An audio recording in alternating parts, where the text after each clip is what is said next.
আসসালামু আলাইকুম ভিউয়ার্স, সবাই কেমন আছেন? আশা করি সবাই অনেক ভালো আছেন। তো আমি আমার দুই গরুকে আজকে গোয়াল থেকে বের করলাম। আপনারা দেখেন যে 2 মাসের বেশি পালন করলে একটা গরুর চেহারা ঠিক কেমন হতে পারে। কালো গরুটার দিকে লক্ষ্য রাখেন, গরুটা ঠিক আগে কেমন ছিল আর এখন কেমন হয়ে গেছে, আপনারা দেখলে বুঝতে পারবেন। আমার জানা মতে গরুটা আগের তুলনায় অনেক সুন্দর হয়েছে, মাশাআল্লাহ। ওর শরীরের 4 ভাগের 2 ভাগ লোম কিন্তু পড়ে গেছে, আর 2 ভাগ আছে, এটা হয়তো 1-1.5 মাসের মধ্যে উঠে যাবে। তারপর নতুন একটা লোম উঠবে। আশা করা যায় 3 থেকে 4 মাসের মধ্যে গরুটার চেহারা অনেক সুন্দর হয়ে যাবে। তো আপনাদের উদ্দেশ্যে একটাই কথা, আপনারা যারা নতুন নতুন গরু পালতেছেন তারা যেন হাল ছাড়েন না, এবং গরু পালার কিছু সঠিক নিয়ম আছে, এই নিয়মগুলোকে অবশ্যই মেনে চলতে হবে। ধরুন, গরুকে খাবার দেওয়ার নিয়ম 2 বেলা, আপনি সেখানে খাওয়াচ্ছেন 1 বেলা, কিংবা সপ্তাহে 3 দিন করে খাওয়াচ্ছেন, তাহলে কিন্তু কখনোই আপনার গরু মোটা তো দূরের কথা, বেঁচে থাকা বড় দায় হয়ে যাবে। তো আপনাদের উচিত নিয়মের খাবারটা নিয়মে দিবেন, নিয়মের যত্ন নিয়মে করবেন, সবসময় গরুদেরকে যত্নের উপর রাখবেন, পয় পরিষ্কার রাখার চেষ্টা করবেন, এবং খুব মনে করেন যে পুষ্টিকর যে খাদ্যগুলো সেগুলোকে আপনি সংগ্রহ করে নিয়ে এসে মিক্সার করে আপনারা সেটাকে খাইতে দিবেন। তাহলে দেখবেন যে আপনাদের গরু আল্লাহর রহমতে অনেক সুন্দর সুঠামদেহী একটা ভালো একটা দেহতে রূপান্তরিত হয়ে যাবে, যে গরুগুলো থেকে আপনি পর্যাপ্ত পরিমাণে অর্থ ইনকাম করতে পারবেন। তো আমি আপনাদের উদ্দেশ্যে একটাই কথা বলবো, আপনারা যেন হাল ছেড়েন না। হাল ছাড়লে কিন্তু জীবনে কিছু করতে পারবেন না। আমি কিন্তু অনেক ঠকতে কিন্তু বর্তমানে কিন্তু এই পর্যায়ে এসে ঠেকছি। অনেকে বলে যে আমি 2 গরুর ভিডিও কেন ছাড়ি প্রতিদিন। আসলে আমি এই জন্যই ছাড়ি, আমি প্রতিদিনের আপডেটটা প্রতিদিন দেওয়ার চেষ্টা করি। আমি আমার 2টা গরু দেখে আমি 2টা গরুর ছবি ছাড়তেছি। আমার যখন 4টা হবে 4টার ছবি ছাড়বো। একটা সময় এমনও হতে পারে, আসলে হয়েছে কি, মানুষেরা শুধু বড় বড় খামারিদের ভিডিও প্রতিদিন দেখতে চায়। আসলে আমাদের মতন যারা ছোট ছোট উদ্যোক্তা, তাদের ভিডিওগুলা মানুষরা আসলে পছন্দ করে না। কিন্তু এই নতুন নতুন উদ্যোক্তারাই যখন একসময় বড় খামার করে, তখন তারা যখন আর ভিডিও করার সময় পায় না, তখন একদল ভক্তরা শুধু কমেন্টে জানায় যে ভাই, আপনার গরুর ভিডিওগুলো আর দেখতে পাই না ভাই, আপনি আপনার গরুদের ভিডিওগুলো একটু ছাড়েন, আমরা একটু দেখবো ভাই, কিছু বলেন আপনার উদ্দেশ্যে ভাই, এটা সেটা ইত্যাদি ইত্যাদি কত কি না। মনে করেন যে তখন আসল কথা কি, মানুষকে বড় হওয়া দেখতে সহ্য করতে পারে না। তো আমি মনে করি যে সর্বপ্রথম কথা যেটা, গরু যখন আমি কিনে নিয়ে আসার 3-4 দিন পর থেকে আমি 2 গরুর ভিডিও আপনাদের মাঝে আমি প্রকাশ করা শুরু করছি। তো এখন আমি প্রকাশ করতেছি, সামনেও প্রকাশ করব।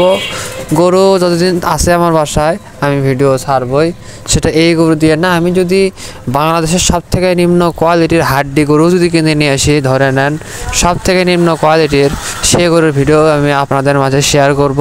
তার মধ্যে একদল মানুষ হয়তো সেই ভিডিওগুলো দেখবেন, আর একদল মানুষ হয়তো সেই ভিডিওগুলো দেখে হাসবেন, অন্য একদল মানুষ মনে করেন যে কমেন্টে আমাকে গালি দিবেন, কেউ 2-1জন হয়তো বলবেন যে ভাই, আপনার ভিডিও অনেক ভালো লাগে।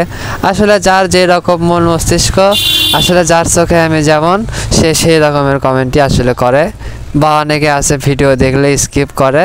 তো আসলে যারা আমার ভিডিও দেখতে পছন্দ করেন না, তারা আমার থেকে দূরে থাকার চেষ্টা করুন, প্রয়োজন নাই। সাবস্ক্রাইব করছিলেন, সাবস্ক্রাইব এখন করছেনই যেহেতু, এখন দেখতেই থাকেন, কারণ এক্সট্রা আমি কোনো উপায় দেখতেছি না। তো দেখলে সমস্যা কি, আপনারা যদি দেখে যদি কিছু শিখতে পারেন, যদি আগ্রহ জন্মায়, যদি কিছু ইচ্ছা হয়, কারণ এই যে বাছুর গরুগুলো নিয়ে পালতেছি, অনেকে হয়তো ভাবে যে আমি বাছুর গরু কিনে নিয়ে আসবো, ওরা কি আসলে খাবে কি খাবে না, ওরা কি বড় হবে কি হবে না, ওরা কি বেঁচে থাকবে নাকি মারা যাবে, অনেক ধরনের চিন্তাই কিন্তু তাদের মাথায় আসতে পারে। তো তারা আমার ভিডিওগুলো লক্ষ্য করে দেখেন, আমি প্রায় 1-1.5 মাস ধরে আমি আমার এই চ্যানেলে ভিডিও ছাড়তেছি, তাও আবার এই 2 গরুর ভিডিওই ছাড়তেছি। তো আপনারা যদি দেখে থাকেন তাহলে অবশ্যই বুঝতে পারতেছেন যে আসলে ভাই হায়াতের মালিক আল্লাহ, বড় করার মালিক আল্লাহ, ছোট করার মালিকও আল্লাহ, সব কিছুর মূলেই কিন্তু আমাদের আল্লাহ তাআলা। সো আমি মনে করি যে বাছুর গরুদেরকে হালকার উপর নেওয়া উচিত না।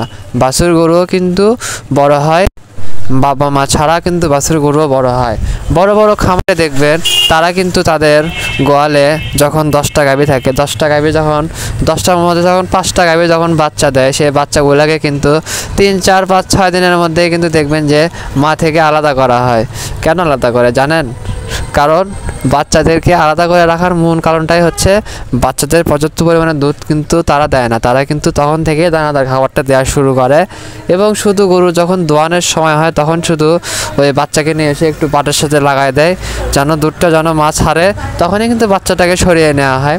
এভাবে কিন্তু তারা কিন্তু মনে করেন যে গরুর দুধ দহন করে, আর বাচ্চাকে কিন্তু দুধ থেকে কিন্তু বঞ্চিত করে কিন্তু বাচ্চাকে দানাদার খাবারটাই দেওয়া হয়, ফিড দেওয়া হয়। তো এখন বললেন যে বাচ্চা গরুদের ফিড দিলে বাচ্চা গরুরা তো মারা যাবে। আসলে ভাই বাচ্চা গরুদের জন্য এক্সট্রা একটা ফিডই পাওয়া যায়, 5 কেজির একটা ফিড আছে, ওটা আপনারা বাচ্চা গরুকে খাওয়াতে পারবেন। তো এটাই হচ্ছে আসল কথা। তো তারা কিন্তু বাচ্চা গরুদের কিন্তু এইভাবে আলাদা করে দেয়। তো সেখানে তারা যদি 6-7 দিন পর থেকে বাচ্চা গরুকে আলাদা করে থাকে, তাহলে আমি বা আপনারা যদি সেখানে যদি 3 মাসের বাচ্চা নিয়ে আসেন, 3 মাসের বাচ্চা দিয়ে যদি আপনাদের খামারটা শুরু করেন, তাহলে 3 মাসের বাচ্চা নিয়ে এসে যদি আপনি 6 মাস পালেন, তাহলে বাচ্চার বয়স হবে 9 মাস। 9 মাসে কিন্তু আপনারা চাইলে একটা ভালো প্রফিট কিন্তু ইনকাম করতে পারবেন। আর এটা কিন্তু আমি বলার জন্যই বলতেছি, 9 মাস বয়সী একটা গরুর দাম কিন্তু আমাদের বাজারে কিন্তু কম না। আর গরুটা যদি একটু জাতের গরু হয়, সেটা এখন আরিয়া হোক বকনা হোক, মানে বেডা হোক কিংবা বেডি, যদি একটু জাতের গরু হয়, যদি কোয়ালিটি সম্পন্ন গরু হয়, তাহলে দেখবেন যে আপনারা 3 মাসের বাচ্চা যদি ক্রয় করে থাকেন 30, 35, সর্বোচ্চ 40,000 টাকা দিয়ে, তাহলে সেই গরুটাকে আপনারা যখন 6 মাস পরে বিক্রি করবেন, আশা করি সর্বনিম্ন 75,000 টাকা দিয়ে বিক্রি করতে পারবেন। যদি গরুটা যদি একটা ভালো কোয়ালিটির হয়, গরুটা যদি বাড়ে, গরুটা যদি বড় হয়। আমি বলতেছি না যে গরুটা যেন মোটা হয়। আসলে 9 মাস বয়সী গরুর স্বাস্থ্য থেকে কোনো লাভ নাই। 9 মাস বয়সী গরু, 10 মাস বয়সী গরুর স্বাস্থ্য থেকে কোনো লাভ নেই। দেখতে হবে গরুর পাগুলো লম্বা নাকি, গরুর পিঠের মানে দূরত্ব বলেন বা মানে দৈর্ঘ্য প্রস্থ কীরকম, এটা আপনাদের দেখতে হবে। এটুকু দেখলেই হবে। ওই স্বাস্থ্যবান গরু যদি কিনতে চান, তাহলে সেটা ওই কোরবানি ঈদে কিংবা আকিকা কিংবা পিকনিক সেই হিসেবে কিনতে গেলে অবশ্যই 4 দাঁত 6 দাঁতের গরু কেনা উত্তম। কারণ 2 দাঁতের গরু খুব একটা মোটা হয় না। 2 দাঁতের গরু সর্বোচ্চ দাঁত উঠছে, এখন ওই গরুকে যদি আপনারা দাওয়ান যত্ন করে পালেন, তাহলে গরুটা মোটা হবে, মাংস ধরবে। যদিও 4 দাঁতের গরুগুলো একটু বেশি শিলা হয়, সব দিকে বুঝে শুনে গরু কেনা উচিত। আমি আমার অভিজ্ঞতা থেকে এতটুকুই বলতেছি যে গরু প্রথম আপনার যদি নতুন খামার হয়ে থাকে, আপনি যদি নতুন উদ্যোক্তা হয়ে থাকেন, তাহলে একটা গরু টাকা দিয়ে 2টা গরু কিনে আপনার খামারটা শুরু করেন। অহেতুক একটা গরু দিয়ে খামার শুরু করেন না। আল্লাহ না করুক যদি একটা বড় ধরনের কোনো ভাইরাস চলে আসে বা অন্য কোনো সমস্যা হয় বা চুরিও যদি হয়ে যায় বা যদি কোনো ক্ষতি হয়, তাহলে কিন্তু আপনার কিন্তু আম ও ছালা দুটো একসাথে চলে যাবে। সো সব দিকে বুঝে শুনে কাজ করাটা উত্তম। আমি কিন্তু এইটা ভেবে কিন্তু আমি এখন 2টা গরু পালতেছি। আমি এই 2টা গরু যদি আমি লাভ করে বিক্রি করতে পারি, তখন আমি এই লাভের টাকার সাথে হয়তো বাসা থেকে কিছু টাকা নিয়ে হয়তো আমি 3টা গরু পালবো। এটা আমার মনে করেন যে একটা আইডিয়াই বলতে পারেন। এইভাবে যদি আমি 3টা থেকে 4টা করতে পারি বা 5টা করতে পারি, তখন হয়তো আমি বাসা থেকে মোটা অঙ্কে কিছু টাকা নিয়ে হয়তো আমি 10টা গরু করবো। আসলে আস্তে আস্তে উপর দিকে যেতে হবে। আসলে এখন 2টা পালতেছি, 2টো থেকে যদি লাভ হয় 5,000, বুঝতে হবে যে 10টা থেকে লাভ হবে হলো 50,000, এমন একটা বিষয়। সবসময় এইভাবে চিন্তা করতে হবে। ধরে নেন শখ থেকে শুরু, একটা সময় ব্যবসায় সেটা পরিণত হয়ে গেল। ধরে নেন আপনার এভাবে যদি করেন তাহলে লস হবে না। তো দেখতেই পাচ্ছেন আমার গরুগুলো এখন দানাদারটা খাচ্ছে, তো আমি ওইদিকে খড় কাটতেছি। খড় কাটা শেষ হলেই আমি মনে করেন যে খড়টা দিয়ে দেবো গরুদের। তারপরে কিন্তু এখন এক্সট্রা খাবার দিব না, ওই খড় খাবে আর পাশে আমি 1 বালতি করে পানি ভরে দিয়ে রাখবো। যখন ইচ্ছা হবে যতটুকু মন চায় পানি খাক। আমি আসলে পানির পরিমাণটা বেশি করে দিয়ে রাখি, যতটুকু প্রয়োজন ততটুকু নিজে নিয়ে খাক, কোনো আপত্তি নাই। মনে করেন এক পাশে খড় এক পাশে পানি, এই সিস্টেমটা আমি করে রাখছি। তো ভিউয়ার্স, আপনারা যে এতক্ষণ ধরে আমার ভিডিওটা দেখলেন, এখন একটা সাবস্ক্রাইব করে নেন, সাবস্ক্রাইব করে নিয়ে রাখেন। আমি আপনাদেরকে জাস্ট এটাই দেখাবো যে এই 2 গরু ধীরে ধীরে ঠিক কী পর্যায়ে পৌঁছাতে পারে। মানে এই 2 গরুর ভিডিওই আমি আপনাদের কন্টিনিউ দেখানোর চেষ্টা করব যে আসলে কি এরা কি পরিবর্তন হয়, মানে এদের কি শরীরে মাংস লাগে, বা এরা কি বড় হয়, বা এদের কি কোনো ক্ষতি হয়, বা কোনো অসুখ বিসুখ হয় না কি হয়। এই 2 গরুর সাথে প্রতিদিন যা যা হবে আমি সব কিছু আপনাদের মাঝে আমি সেটাকে প্রকাশ করব বা দেখাবো, আপনাদের মাঝে সেটাকে শেয়ার করব। তো যাদের ইচ্ছা আছে দেখার, যারা আগ্রহী, তারা অবশ্যই আমার ভিডিওটি দেখার আগে চ্যানেলটিকে সাবস্ক্রাইব করে পাশে থাকা বেল আইকনটিতে ক্লিক করেন এবং লাইক কমেন্ট শেয়ার করে দেন, যেন নতুন উদ্যোক্তারা যেন আরও দেখতে পারে যে এই সিস্টেমেও গরু পালা সম্ভব। আমি কিন্তু ছোট যে বাচ্চাটাকে দেখতে পাচ্ছেন, সামনের বাচ্চা, ওটাকে নিয়ে আসছি মাত্র 17 দিন আগে। তো এই বাচ্চাটা কিন্তু বলতে পারেন 2-2.5 মাস বয়সী বাচ্চায়, মায়ের দুধ ছাড়েনি এখনও। তবে আমি নিয়ে এসে কিন্তু আমি আল্লাহর রহমতে ওকে কিন্তু যেভাবে আমি ট্রেনিং করাইছি সেভাবে কিন্তু ও কিন্তু এখন খাচ্ছে, খাওয়া দাওয়া কিন্তু একদম ঠিক আল্লাহর রহমতে। আমি আশা করি এই বাচ্চাটাকে যদি আমি 6 মাস পালি, আমি 6 মাস পরে ধরে নেন আনুমানিক 70-75 দিয়ে বিক্রি করতে পারবো। বা এমনও হতে পারে গরু যদি হুট করে যদি বেশি বড় হয়ে যায়, কারণ এই গরুগুলোর তো মনে করেন যে কোনো গ্যারান্টি নাই। দেখা যায় যে হঠাৎ করে আপনি যেটা আশা করছিলেন তার থেকেও বেশি বড় হয়ে গেল, কিংবা যা আশা করছিলেন তার থেকে ছোট হলো, এমনটা হলেও হতে পারে। তো যদি মানে যেমন হবে তেমনই। তো আমার তো যেহেতু 2টাই গরু, আমার তো টেনশন নাই। আমি যদি 1 বছরও পালন করি তাতেও আমার মনে হয় না কোনো সমস্যা হবে, তেমন একটা সমস্যা নাই। আল্লাহর অশেষ রহমতে পালন করতেছি। তো খড় কাটা প্রায় আমার শেষের দিকেই। তো খড় কাটা শেষ হয়ে গেলে আমি এখন গরুদের মনে করেন যে অন্য কিছু খাবার দেব। তো গরুদের খাবার পূরণ হয়ে গেলে আরও কিছু কাজ বাকি আছে, সেই কাজগুলো করতে হবে। কাজের পাশাপাশি মনে করেন যে গরুদেরকে সময় দিতেই হয়, সময় না দিলে কিন্তু আসলে কখনোই আপনি সেখান থেকে কিন্তু কোনো কিছু পাবেন না। আপনার গরুর কাজ যদি আপনি নিজে করেন তাহলে আপনার বেশি ভালো। একটা যদি কর্মী রাখেন, ওই কর্মীকে মাস গেলে বেতন দিতে হবে 10,000।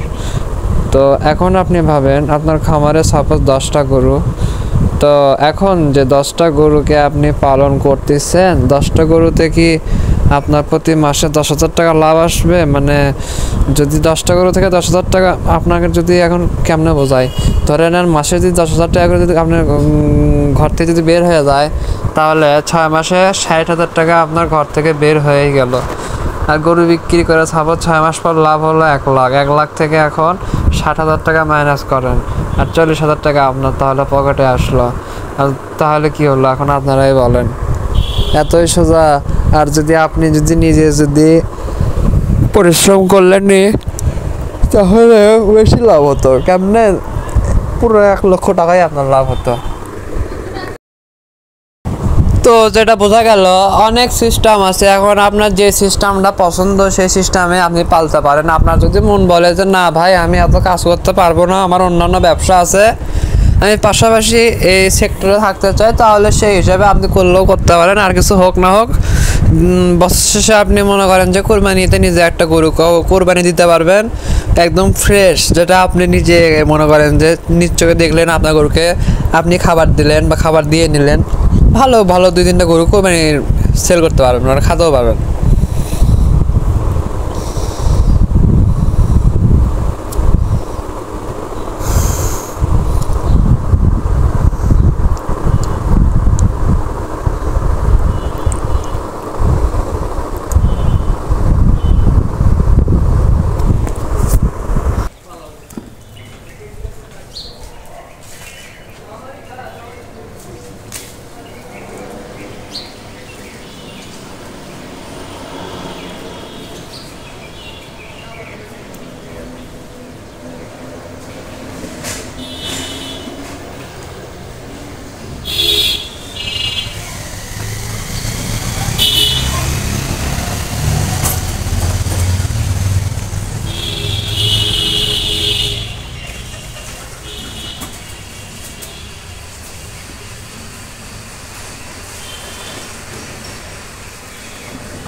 ঠিক আছে দাদা আমার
दांत दिखवाने भी है।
Gracias.